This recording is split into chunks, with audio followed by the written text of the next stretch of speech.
ya Congo. Edino, image. Edino, image. Edino, image. Edino, image. Edino, image. Edino, image.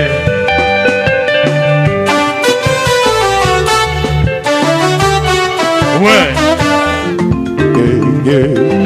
Bakota Paris bazo s'ennuyer mouvement za pena trop te olia pena ya bien za sous bakota Paris te kolia za moko na kata Ivry awa epa ya serre na biso ba bi na restaurant Ewaka ni José babi moi ça pembe tina mabolongo ni José le bela bango liloba moko fini moko nzala mama oza mi José la reine de Lyon babi moi ça pembe te dans restaurant oza makasi kolia kitoko komela kitoko nga alie malangwa na lie na taba donc goût babi chez maman Ewaka quoi serre Ewaka na Ivry et puis la qualité. La qualité. C'est pas la quantité. Ça veut dire que ah bah le bina goût on a besoin qu'il date. On a besoin qu'il date. T'as des lemba ya goût la chronique ba goût l'Afrique qu'on lit le gros boulot dans matongé. Mais on a pas tout comprendre. Donc sur la reine Michosa confirmé donc elle est bien, la Mélie bien, la chez Waka, chez Jeannette, l'anda sans polémique. Si vous avez envie de manger les plats africains, je vous invite à venir manger chez Maman Jeannette, Maman Ewaka, la femme la plus belle, la femme qui est gentille et propre. Elle est très accueillante, c'est une belle femme. Ça, je vous confirme.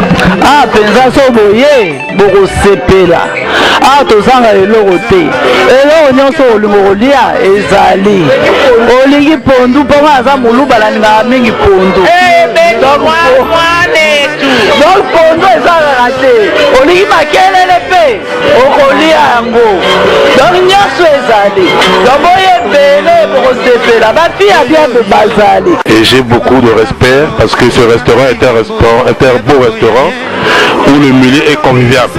Donc j'invite tout le monde à venir ici chez Maman Ewaka.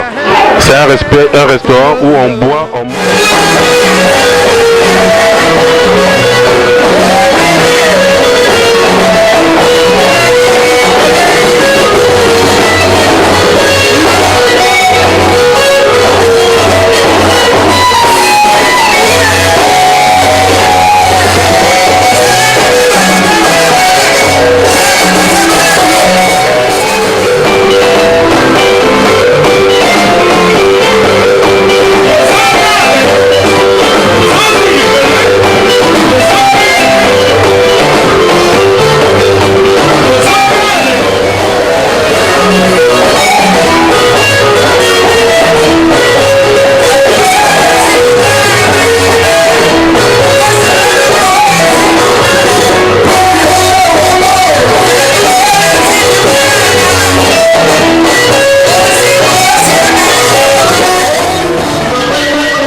commissionnaire na uti cimetière réunion munene ezaki na kati ya cimetière na bawei ya monde entier ke bana bacommissionnaire matanga so moto akufi baye na liboma bafoto oyo bango bayeba esika bakozwa soki nini bawei ya Congo, bawei ya Ghana, bawei ya Poto, bawei ya partout ya monde entier bazoseka bacongolais oyo bango so bakufi baproblème ezangaka te oyoka ono mobule bimaki mbale mbongo utaki na poto mbale mbongo fini lelo solution ezwami global PM service funérailles esali makambo ofuti awa basalili yo makambo tu na kini pepele wana na bokasi ya Patrick Malwavengi yekutu basolanga na nzela te makambo tu biro bafoto ezali okomona bakatalogue ndenge olingi bakundela ndeko na yo tata na yo mama na yo ndenge wana tu oyo kolinga kopona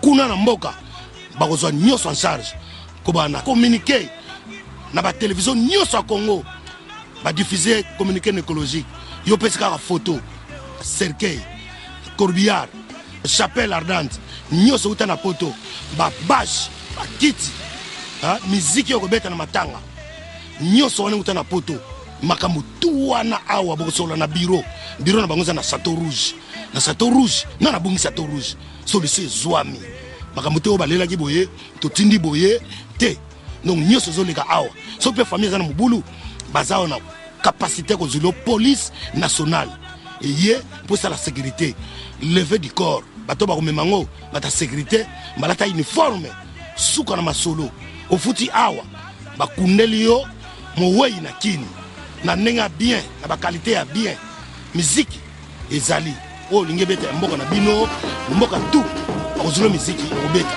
na suka masolo oyo kozwa DVD oyo bakundaki na bafoto ndenge nini elekelaki suka na masolo catalogue ezali bobanga te makambo tu pepele global PM service funéraire ezali na 25 rue Léon métro Château Rouge okoki kobenga bango na numéro oyo 01 44 92 82 85 tote na portable na bango 06 52 56 67 16 ou bien na 06 26 69 64 00